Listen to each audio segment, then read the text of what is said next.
High minima, আজকে আমরা হাঁটতে বেরিয়ে গলির মধ্যে থেকে সবাই একটা জায়গায় ঢুকছে, তো আমরা ভাবলাম যে পুজো আচ্চা হচ্ছে তাই হয়তো, কিন্তু তারপর দেখলাম মন্দিরের চূড়া, তো ভাবলাম যে এটা নিশ্চয়ই কোনো মন্দির হবে। তো একজন ঢুকছিল, সে বললো যে এটা ওঙ্কারনাথের মন্দির, যাও ভালো লাগবে। তো সত্যি গিয়ে সত্যি মনটা খুব জুড়িয়েও গেছে গিয়ে ঠাকুরের আরতি দেখে।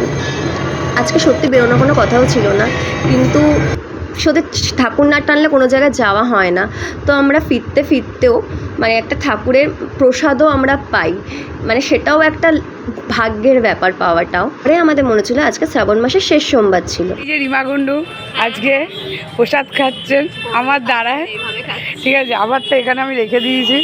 এই যে আমার অবস্থা, এই যে গরমে আজকে আমাদের মানে ভগবান দর্শন ডেকেছে, ভগবানের কাছে যাচ্ছি। আজকে কি আজকে মানে লাস্ট শ্রাবণ মাসের সোমবার, তাই আজকে আমরা খিচুড়ি পেয়েছি, খিচুড়ি আলুর দম সেরা খেতে।